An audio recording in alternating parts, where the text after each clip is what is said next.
Parole de Dieu. La première lecture est le psaume 24. Psaume 24, et c'est le texte de la prédication. Psaume 24.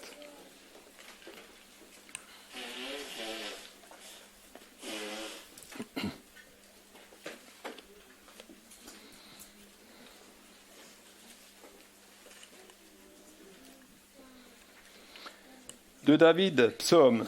À l'Éternel, la terre et ce qui la remplit, le monde et ceux qui l'habitent, car c'est lui qui l'a fondé sur les mers et affermi sur les fleuves. Qui montera à la montagne de l'Éternel? Qui s'élèvera jusqu'à son saint lieu?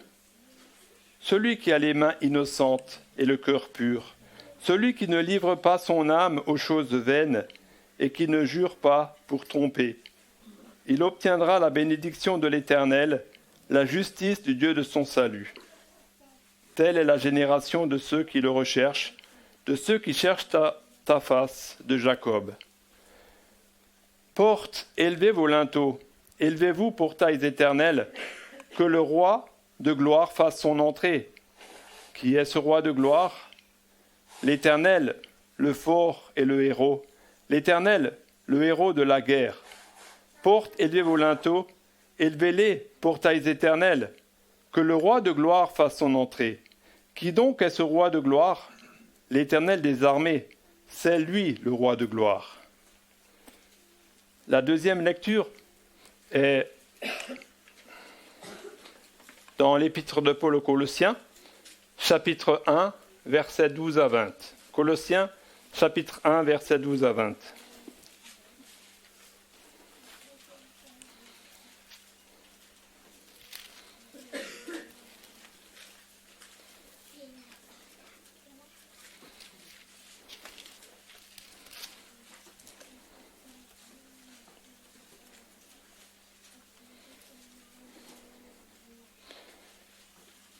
Avec joie, rendez grâce au Père qui vous a rendu capable d'avoir part à l'héritage des saints dans la lumière.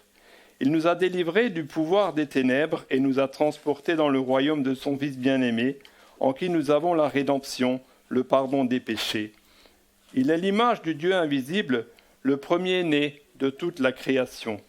Car en lui tout a été créé dans les cieux et sur la terre, ce qui est visible et ce qui est invisible, trône, souveraineté, principauté, pouvoir.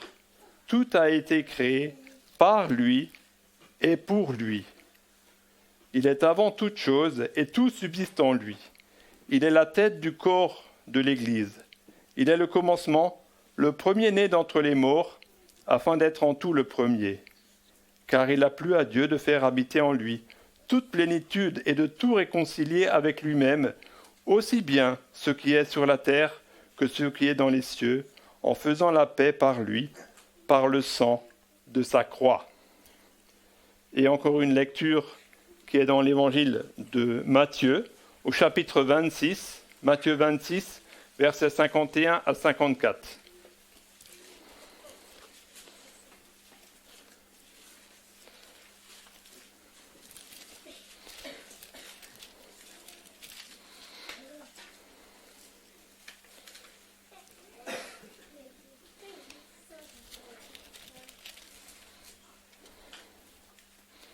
Matthieu 26, 51.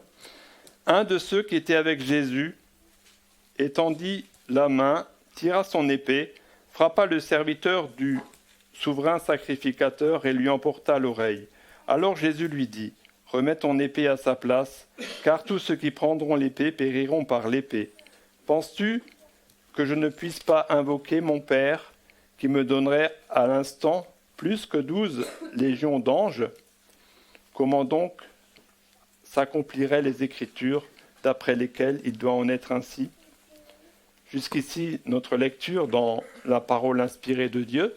Les enfants peuvent maintenant aller à l'école du dimanche et je laisse la parole à Olivier pour la prédication.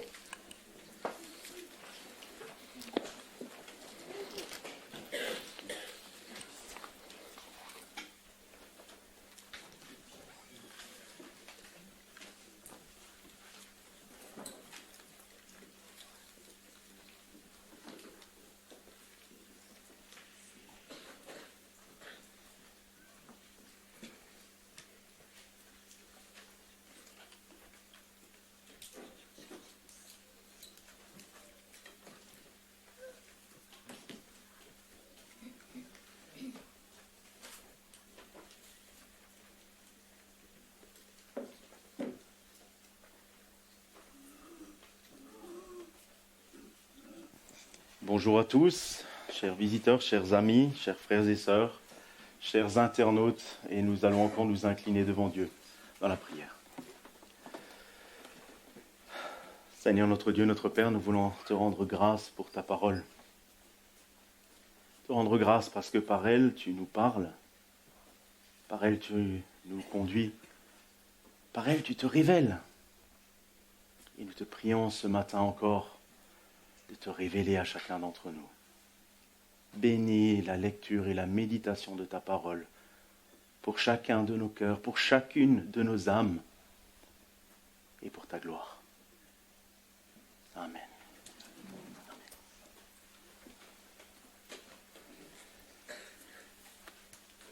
Chers amis, ce matin, en survolant ce psaume 24, j'aimerais tous nous faire réfléchir sur Dieu.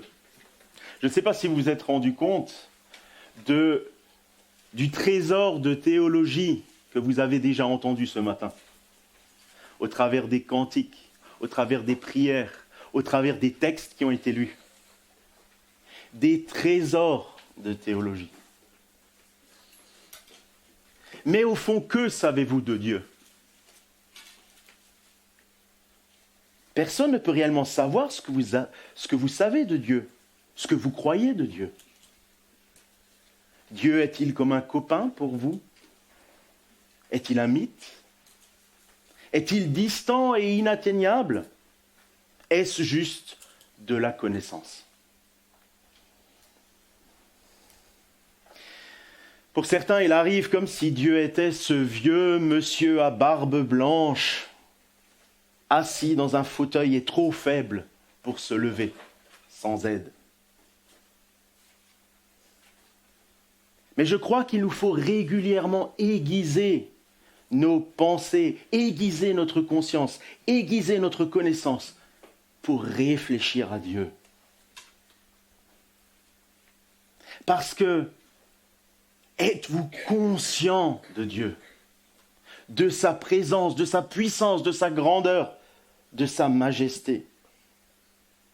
Pour cela, nous allons méditer sur la manière dont il se révèle ici, par sa création, par sa manière de guider le peuple hébreu, par la manière dont il se révèle aux hommes, par la manière même dont les hommes réagissent à sa parole, leur réaction, leur confiance en lui, même par la manière dont les personnes de la Bible ont parlé de lui, et notamment David, l'auteur de notre psaume.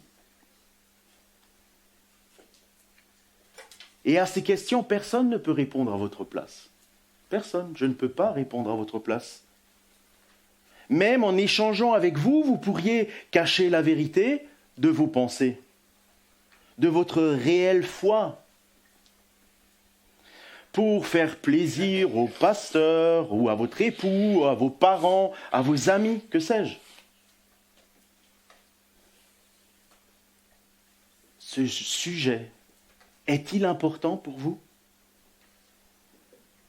Charles Spurgeon soulevait en 1855 que les hommes aimaient à étudier l'homme, mais lui affirmait qu'il était plus important pour les élus, pour les chrétiens, d'étudier Dieu, sa personne, qui il est, son œuvre, son règne.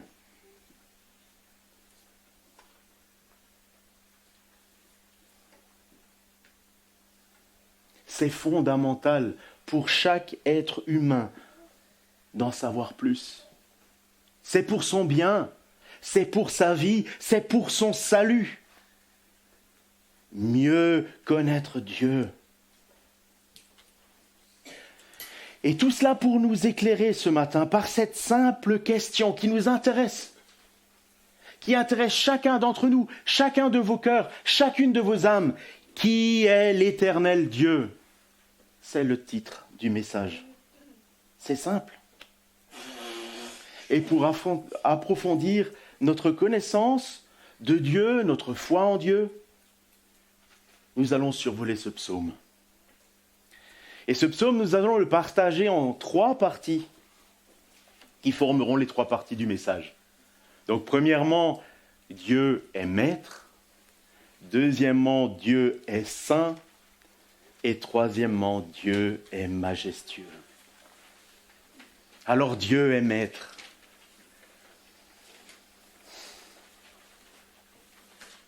Il est maître de tout, car tout lui appartient. Et ce n'est peut-être pas la constatation que nous pouvons faire quand nous regardons dans ce monde, n'est-ce pas? Par exemple, considérons les 50 familles, pas les 50 personnes, les 50 familles les plus riches de la Terre. Un site spécialisé dans les richesses dit que les 50 plus riches familles de la Terre, qui pour certaines sont très nombreuses, capitalisent 4 000 milliards de dollars de biens. 4 000 milliards de dollars de biens. La famille la moins riche de ces 50 capitalise 8,8 milliards de dollars. La famille la plus riche, 1200 milliards de dollars. Mais c'est quoi 4 000 milliards de dollars? Si on transforme 4 000 milliards de dollars en or, je fais un petit calcul pour m'amuser, ça fait 2 fois le volume complet de la Tour Eiffel. Pas la structure, le volume de la Tour Eiffel. Ou si vous voulez, en SMIC année, ça fait 229 885 057 années de salaire SMIC. Si vous voulez encore une autre image pour vous représenter ce que cela peut faire, je le transforme en francs suisses. 3 700 milliards de francs suisses. Et avec ces 3 700 milliards de francs suisses, je pourrais acheter 3 364 fois les 2 tours de Roche à Bâle. Chacune ne coûte que 550 millions de francs suisses. Alors tout ce que détiennent les riches de ce monde, ce que nous détenons, est-ce bien notre propriété? De nos allumettes jusqu'à nos vêtements, peut-être à nos maisons, à nos appartements, que sais-je, nous appartiennent-ils?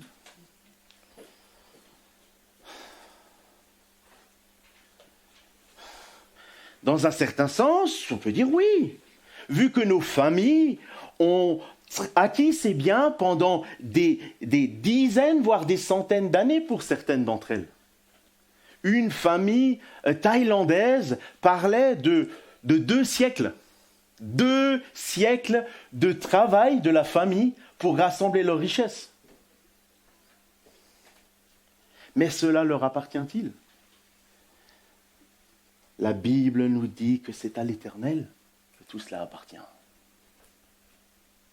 Et un homme riche de l'Antiquité, qui s'appelait Job, et qui était riche pour l'époque, s'est vu couper toutes ses richesses. Et non seulement ses richesses, mais encore sa famille. Il a perdu tous ses enfants. Et non seulement ses richesses, sa famille, mais encore sa santé. Et tout cela parce que l'Éternel Dieu l'avait permis, pour qu'il soit glorifié. Pour qu'il soit glorifié par ce Job, par cet homme qui le servait. Oui, même nos corps, nos vies ne nous appartiennent pas. Jésus disait d'ailleurs dans Matthieu 6, 27, « Qui de vous, par ses inquiétudes, peut-il ajouter une coudée à la durée de sa vie ?» Qui le peut? À l'Éternel la terre et ce qu'elle renferme, le monde et ceux qui l'habitent. Certains ne savent même pas qu'il existe.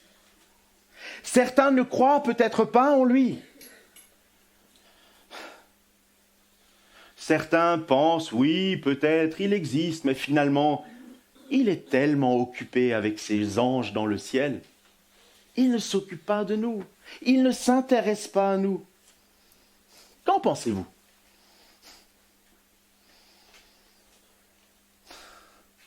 Rien de plus faux.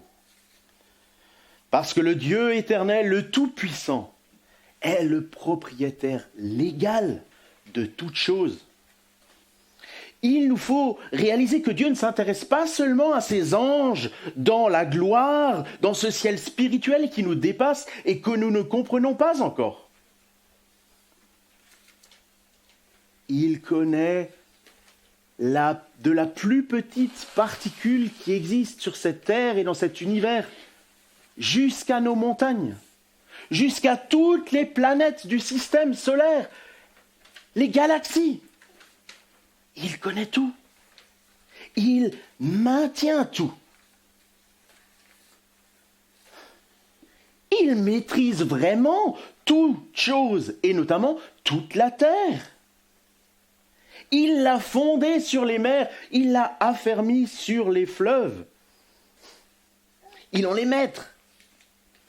Et d'ailleurs, dans Colossiens 1, que nous avons lu tout à l'heure, le verset 16 et 17 nous disent « En Christ ont été créées toutes choses qui sont dans les cieux et sur la terre, les visibles, les invisibles, trônes, dignités, domination, autorité. Tout a été créé par lui et pour lui. Il est avant toute chose. Et toute chose subsiste en lui. » Notre Dieu n'a pas seulement créé la terre, mais il en a établi les fondements, les règles, les lois, que nos scientifiques découvrent par leurs recherches depuis des milliers d'années. Et plus ils creusent, plus ils découvrent combien ce monde, cette création, est complexe. C'est pour cela que, à la connaissance de David, Dieu a fondé la terre sur les mers et affermi sur les fleuves. Alors vous pouvez vous demander, est-ce que son schéma était correct? À l'époque de David, avec sa connaissance, avec la science de l'époque, il ne pouvait pas savoir et comprendre l'étendue du savoir de l'humanité du XXIe siècle. C'était pas possible. Donc, il a schématisé la création comme il la comprenait. Dieu qui l'a établi sur la mer, parce qu'il savait que Dieu avait séparé la terre de l'eau. Il en est le créateur. Oui, aujourd'hui, l'homme sait construire des gratte-ciel comme les 2 tours de roche, dont l'une culmine à 205 mètres, ou encore des plus grandes, comme celle de Shanghai qui culmine à 632 mètres, ou comme celle de Dubaï qui culmine à 828 mètres. Mais ceci dispenserait-il les hommes de rendre compte à Dieu parce qu'ils savent construire des tours?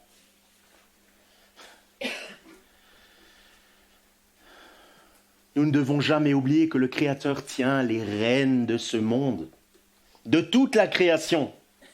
Il suffit de penser en tremblant au 6 février dernier,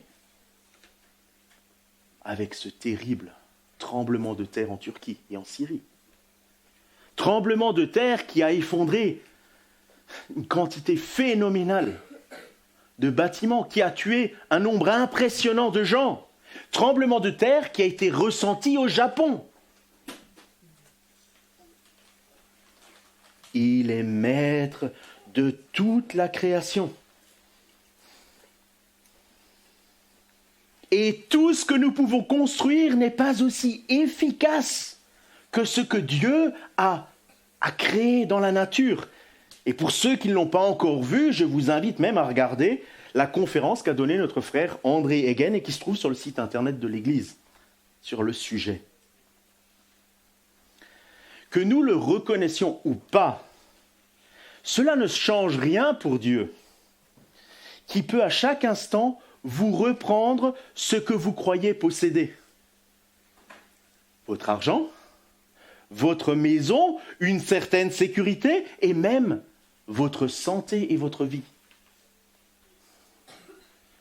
Ceci devrait nous apprendre à considérer notre Dieu avec respect, avec crainte. Pas la peur, mais une sainte crainte qui nous poussera à lui rendre la gloire qui lui est due. Il est l'Éternel Dieu, le Maître de toutes choses, à qui revient la majesté, comme nous le verrons dans le 3e point. Mais ce n'est pas tout. En effet, Dieu est Maître, mais Dieu est aussi Saint. C'est notre 2e point, les versets 3 à 6. Là, une question est posée. Qui peut s'approcher véritablement de Dieu? Si vous commencez à entrevoir, à goûter qui est Dieu, alors vous savez maintenant qu'il est maître sur toute chose. Mais nous apprenons aussi qu'il est saint, plus que toute chose. Entièrement saint. Les anges crient devant lui, Saint, Saint, Saint est l'Éternel. Toute la terre est remplie de sa gloire. Il est donc saint parce qu'il est, par son essence, la perfection et la pureté absolue. Ainsi, vous reconnaîtrez qu'à cause de sa nature divine et sainte, personne ne peut s'approcher de lui, se présenter devant lui. Le psalmiste dit « Qui pourra monter à la montagne de l'Éternel? Qui s'élèvera jusqu'à son lieu saint? Celui qui a des mains innocentes et le cœur pur, celui qui n'ivre pas son âme au mensonge, qui ne jure pas pour tromper. À moins d'être entièrement pur, mais à la perfection, est-ce envisageable, par nos propres moyens, de nous approcher de ce Dieu saint? Nous devons reconnaître que nous sommes tous menteurs, tous trompeurs, tous impurs, tous pécheurs et privés de la grâce de Dieu, de sa gloire. Pourtant, le psalmiste continue, comme si quelqu'un avait la capacité d'aller sur cette montagne, sur ce lieu saint. Et il dit, verset 5, « Il obtiendra la bénédiction de l'Éternel, la miséricorde du Dieu de son salut. » Pendant des siècles, tout le peuple de Dieu, l'Israël, tremblait en allant au tabernacle pour offrir des holocaustes et des sacrifices à cause de leurs péchés, pour se racheter parce que Dieu avait donné ce moyen. Mais combien de temps restait-il sans péché ?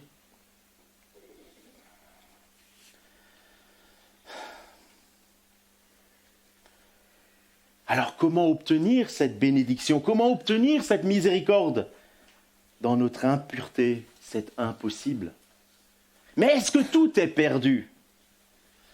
Nous savons par la Bible que non. Pourquoi? À cause de nos efforts, à cause de nos capacités, à cause de notre savoir? Non. Parce que Dieu, le Tout-Puissant, a agi. Nous ne sommes pas purs par nous-mêmes, mais Dieu a pourvu à notre purification.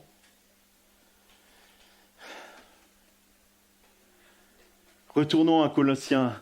Rendez grâce au Père qui vous a rendu capable d'avoir part à l'héritage des saints dans la lumière, et qui nous a délivrés de la puissance des ténèbres et nous a transportés dans le royaume du Fils de son amour, en qui nous avons la rédemption et la rémission des péchés. Vous voyez ce qu'il a fait? Il ne s'est pas abaissé.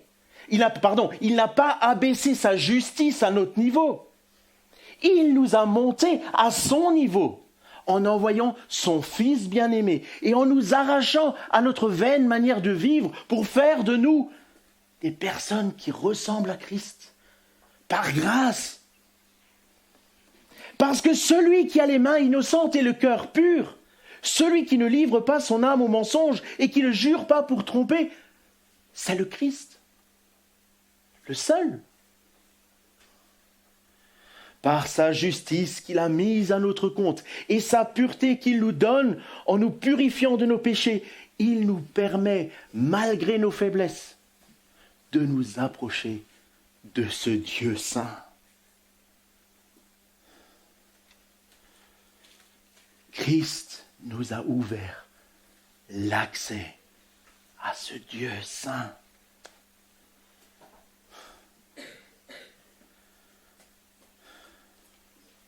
Et maintenant, à cause de l'œuvre de Christ, nous bénéficions de ses promesses. Verset 5. La bénédiction de l'Éternel, la miséricorde du Dieu de son salut. Le psalmiste ajoute, voilà le partage de la génération qu'il invoque, de ceux qui cherchent la face de Jacob. Mais qui est ce Jacob? Jacob, c'est le petit-fils d'Abraham. Jacob, c'est le père du peuple d'Israël. Dieu lui donnera d'ailleurs ce nom, Israël.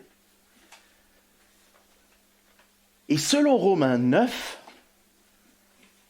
ce n'est pas la descendance de Jacob qui est Israël. Romains 9, verset 6, ce n'est point à dire que la parole de Dieu soit restée sans effet, car tous ceux qui descendent d'Israël ne sont pas Israël. Et bien qu'ils soient la postérité d'Abraham ou de Jacob, ils ne sont pas tous ses enfants. Mais il est dit, en Isaac, tu auras une postérité appelée de ton nom, c'est-à-dire que ce ne sont pas les enfants de la chair qui sont enfants de Dieu, mais ce sont les enfants de la promesse qui sont regardés comme la postérité. Ceux que le Christ a rajoutés à son peuple, qu'il a racheté par son sang. Voilà Jacob, voilà Israël, voilà le peuple pour lequel Christ a donné son sang. Dieu a fait de nous ses enfants, il nous a purifiés en Christ, il nous a sanctifiés, il nous a mis à part pour lui, car il est saint et il veut que son peuple le soit aussi. Mais ce n'est pas tout. Dieu est maître, oui. Dieu est saint, oui. Mais Dieu est aussi majestueux. Les derniers versets, versets 7 à 10, nous disent « Portes, élevez vos linteaux, élevez-vous, portes éternelles, que le roi de gloire fasse son entrée. » Qui est ce roi de gloire? L'Éternel fort et puissant, l'Éternel puissant dans les combats. Portes, élevez vos linteaux, élevez les portes éternelles, que le roi de gloire fasse son entrée. Qui donc est ce roi de gloire? L'Éternel des armées, voilà le roi de gloire. Comment trouvez-vous ces 4 versets? Ces versets sont comme un refrain, n'est-ce pas? Avec des répétitions. Dans les versets 7 et 9, les portes s'ouvrent de plus en plus pour laisser entrer ce roi de gloire. Ça fait l'effet d'une trompette qui sonne de plus en plus fort, comme pour annoncer la venue de ce roi. L'effet est encore accentué avec les mots. En français, nous avons 2 fois porte, mais ce n'est pas le même mot en hébreu. Et même le mot linteau est un peu faible. On pourrait le dire comme ça. Porte, élevez vos têtes. Élevez-vous, ouverture éternelle, que le roi de gloire fasse son entrée. Porte, élevez vos têtes, verset 9. Élevez-les, ouverture éternelle, que le roi de gloire fasse son entrée. C'est comme si ces portes se mettaient au garde à vous. en laissant toujours plus de place à celui qui va rentrer. Parce qu'il a besoin de place, parce qu'il est majestueux, colossal, puissant, grand. C'est l'être le plus grand qui existe. Sa gloire est infinie. Alors, qui est ce roi de gloire ? Le psalmiste nous dit « L'Éternel fort et puissant, l'Éternel puissant dans les combats », verset 8. Et il nous dit aussi, verset 9, verset 10, « L'Éternel des armées, voilà le roi de gloire ». Oui, le psalmiste annonce la venue du roi de gloire avec des titres jusqu'à ce qu'il entre. Je ne sais pas si vous le savez, mais quand un souverain reçoit un autre souverain ou un représentant, au moment où il entre, on l'annonce. On dit, voilà, c'est le prince un tel de tel endroit qui va rentrer. Et voilà, il fait son entrée. Maintenant, on sait de qui il s'agit. Et c'est un peu ce qui se passe ici. Mais qu'y a-t-il de spécial dans cette annonce ? Ce qui est de spécial, c'est que là encore, en français, Olivier Tan a frappé un mot qu'on utilise, l'Éternel. Mais dans le texte hébraïque, ce n'est pas l'Éternel qui est utilisé. Dans le texte hébraïque, c'est vraiment le nom que Dieu a donné à Moïse pour se représenter. Dans Exode 3, 14, quand Dieu dit à Moïse « Je suis celui qui suis », et il ajoute « C'est ainsi que tu répondras aux enfants d'Israël, celui qui s'appelle « Je suis » m'a envoyé vers vous. » Donc c'est celui qui est de toute éternité, fort et puissant.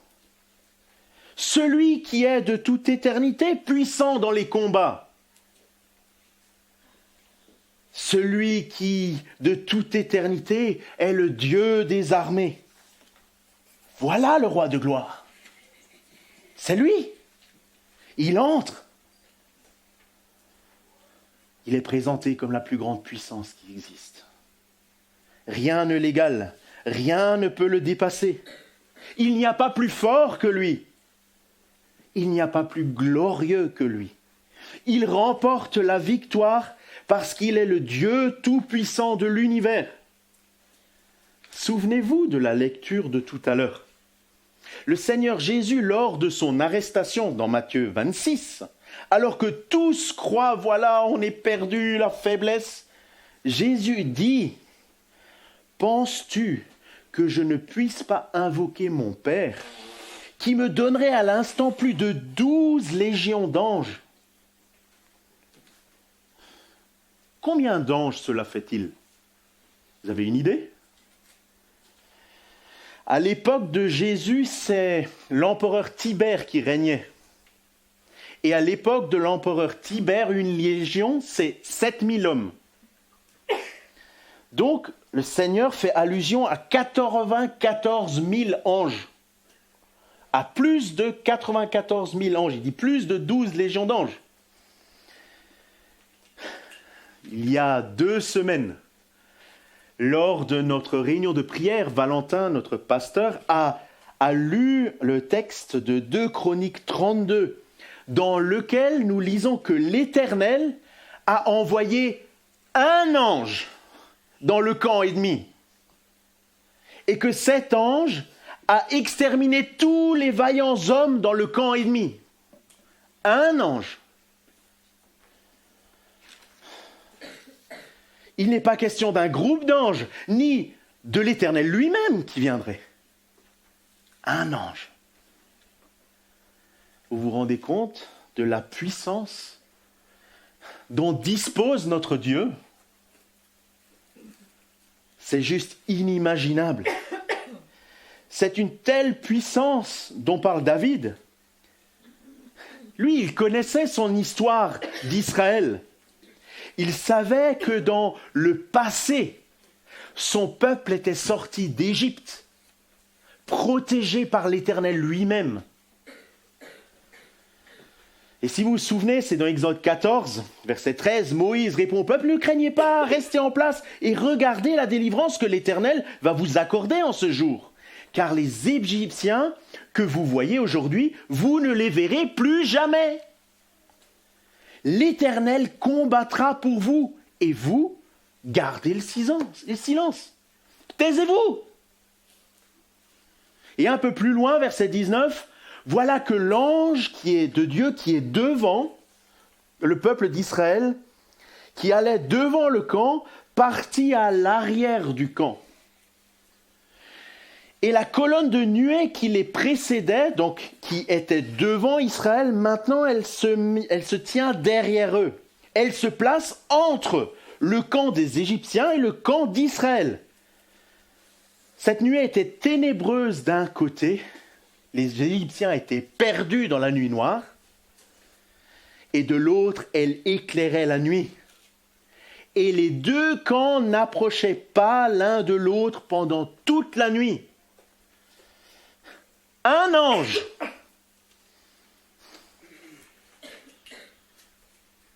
Et vous connaissez la suite.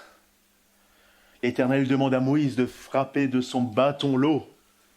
Et la mer s'écarte. Et nos petits intellectuels aujourd'hui ne veulent pas croire cette histoire.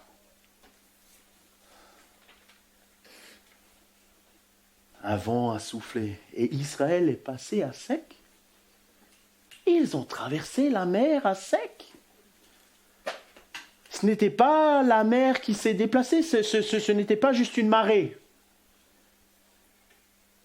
Parce que quand les Égyptiens sont venus, ils ont été engloutis et tués. Et nous savons que de par l'histoire, nous ne trouvons rien à ce sujet du côté des Égyptiens. Parce que les Égyptiens transformaient toutes leurs défaites en victoires. Ils avaient honte. Israël a été sauvé. Qu'ont-ils fait? Rien. Ils ont dû se taire et écouter Moïse. Traverser dans le fond de la mer, ressortir de l'autre côté. Et au moment où ils étaient de l'autre côté, et que les Égyptiens,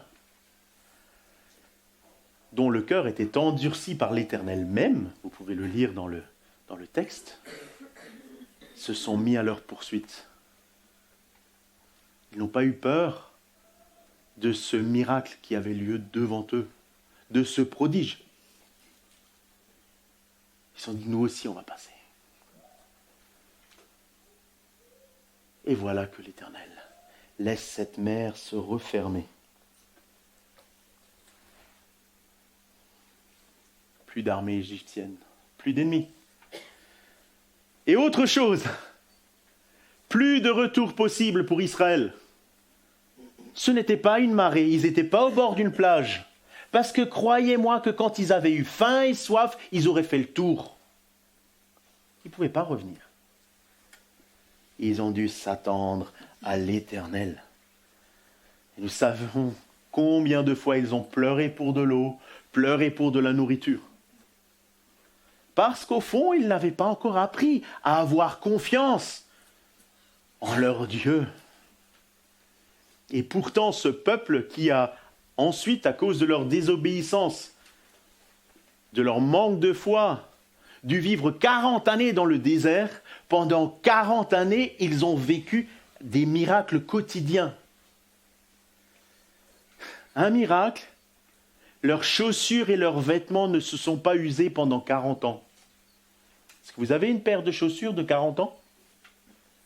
Une veste de 40 ans? Mais pas que vous mettez une fois par an, hein, que vous avez sur le dos tous les jours. Miracle.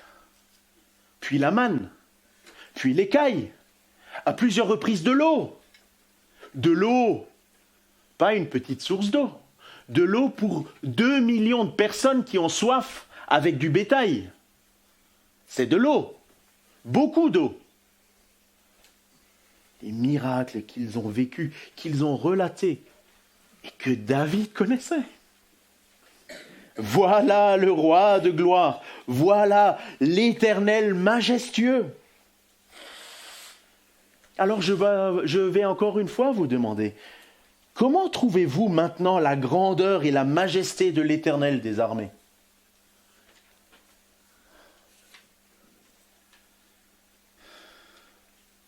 En fait, il est encore bien plus grand que nous n'arrivons même pas à nous l'imaginer.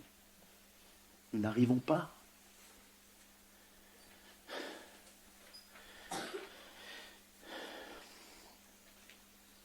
Et ce qui est incroyable, c'est qu'il a envoyé son Fils, le Seigneur Jésus, qui était l'égal de lui, nous le verrons dans un instant, venir sur terre par la petite porte.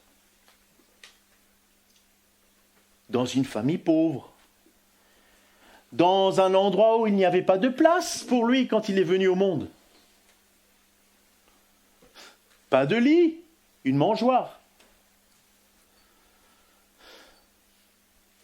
Alors qu'Hébreux 1, 3 nous dit que le Fils, le Christ, est le reflet de la gloire de Dieu et l'empreinte de sa personne, qu'il soutient toutes choses par sa parole puissante, qu'il a fait la purification des péchés et qu'il s'est assis à la droite de la majesté divine dans les lieux très hauts. Voilà le Christ qui est rentré par la petite porte, mais qui pouvait faire venir plus de 12 légions d'anges. Seulement, il ne l'a pas fait pour que la parole de Dieu s'accomplisse, pour que nous puissions être sauvés. La gloire et la majesté du Dieu saint, du Tout-Puissant, est bien plus redoutable que nous nous l'imaginons. Cela doit vraiment nous remplir d'un saint respect. Ceci doit alimenter notre dévotion, notre adoration, nos louanges à Dieu. Et nous en avons déjà entendu quelques-unes ce matin pendant les prières.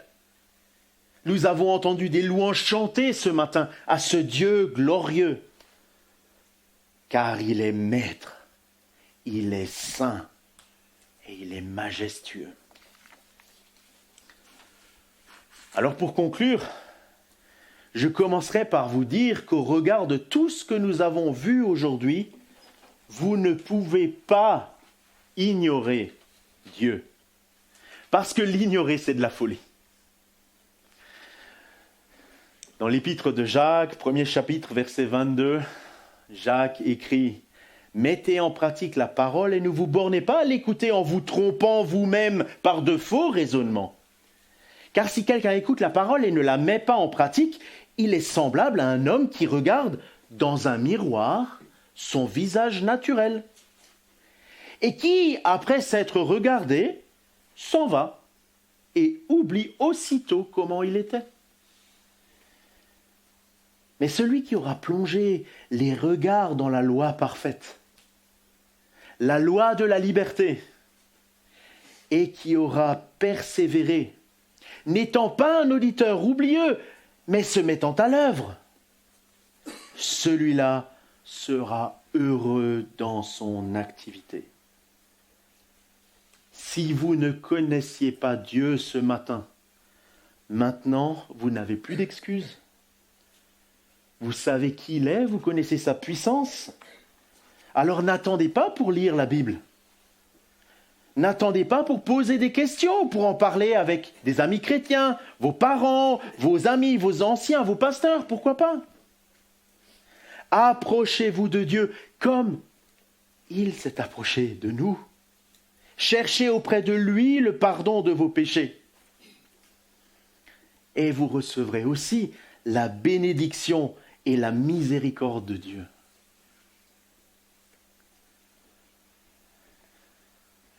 Et à vous, mes frères et sœurs qui êtes enfants de Dieu, chrétiens, croyants, élus, adorez le Tout-Puissant, car il est majestueux. Rendez-lui grâce pour sa bonté qui se renouvelle chaque matin.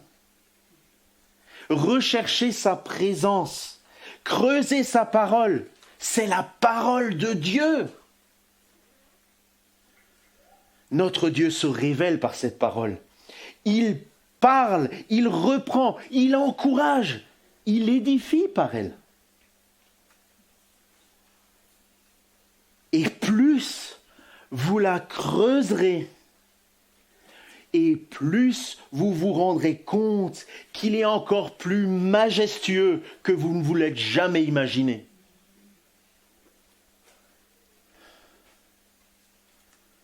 Parce qu'il est le Dieu maître, le Dieu saint, le Dieu majestueux. Et notre prière, c'est que le Seigneur nous donne de le servir avec joie.